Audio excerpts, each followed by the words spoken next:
હું શારદાબેન બોરીસાગર આજે બનાવવા જઈ રહી છું વાસેટીની ભાજી। ખેતરેથી આજે વાસેટી લઈ આવ્યા છે। તેમની ભાજી બહુ મસ્ત બને અને ખાવામાં પણ હેલ્ધી હોય છે। આ ભાજી હોય એના આપણે એકવાર સાફ કરી નાખવાની, ડીટિયા તોડીને આવી રીતથી બધી સાફ કરી પાંદડા ડીટિયા તોડી સારી સાફ કરી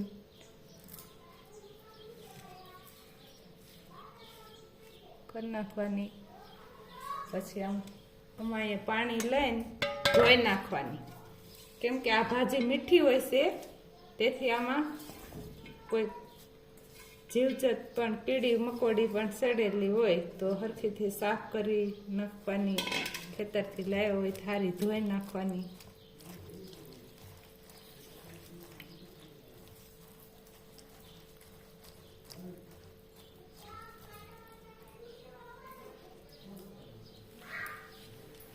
ભાજી વઘારવા માટે આમાં તેલ મૂકવું।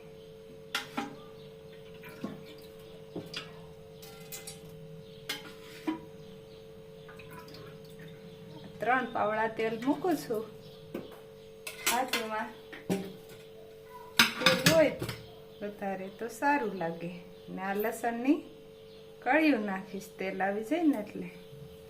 ને આ લસણ વાળું મરચું છે।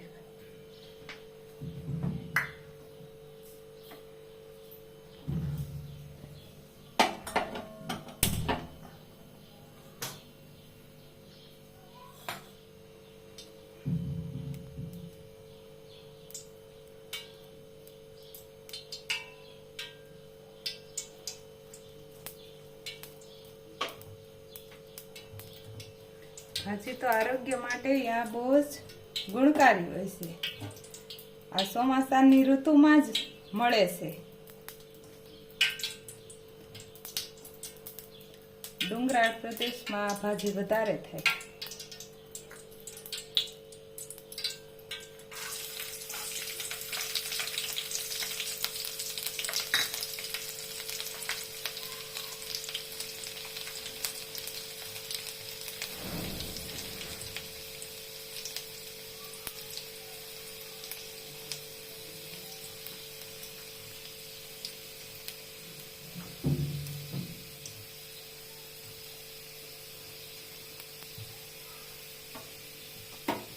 બાજરીના રોટલા સાથે આ મસ્ત લાગે ભાજી।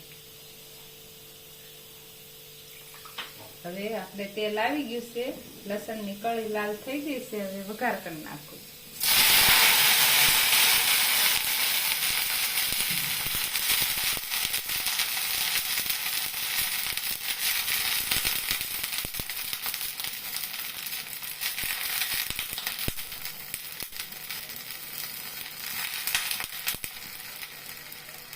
આ બજારમાં 200 થી 400 રૂપિયાની કિલો લેખે વેચાય।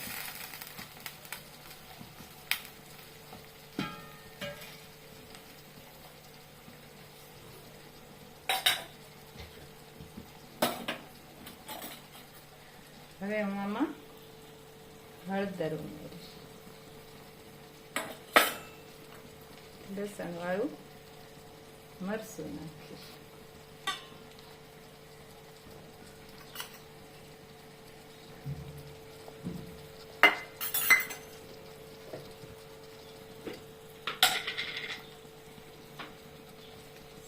સ્વાદ અનુસાર મીઠું નાખીશ।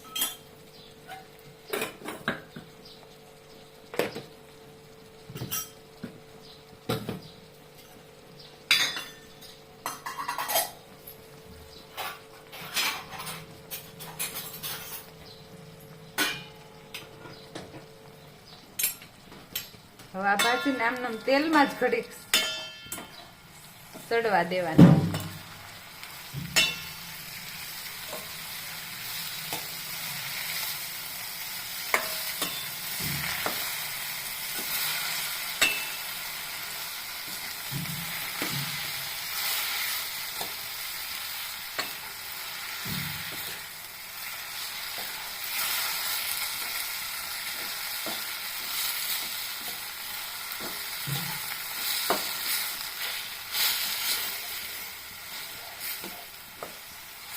પાણી આમાં નહીં ઉમેરવાનું, આમનામ આમાંથી પાણી મૂકે.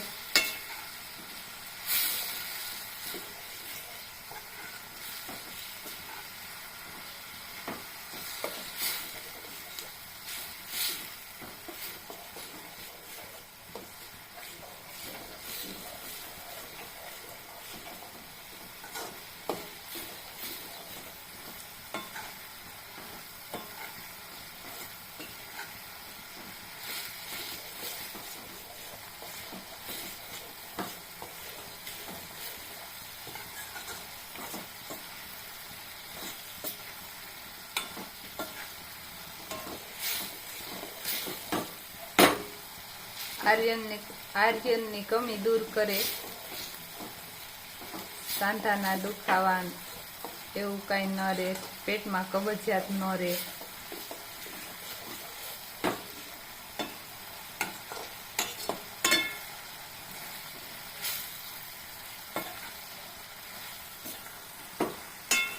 આતર સાફ થઈ જાય.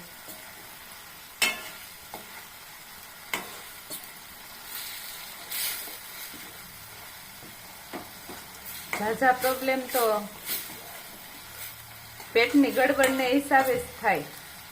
ભાજી ખાવાથી પેટની ગડબડ દૂર થઈ જાય અને આતર સાફ રહે, કબજિયાત દૂર થાય. ભાજી આરોગ્યની દ્રષ્ટિએ ખૂબ જ ગુણકારી હોય છે. આમ હાવ સડી જાય, ગળી જાય પછી થોડીક વાર જ 2 મિનિટ ઢાંકી દઈએ એટલે સડી જાય.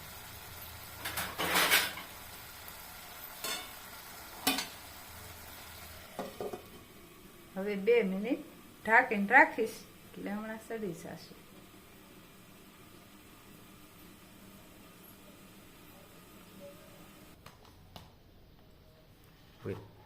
તૈયાર છે આપણી વાસેટીની ભાજી. લાજવાબ, હેલ્ધી અને ટેસ્ટી.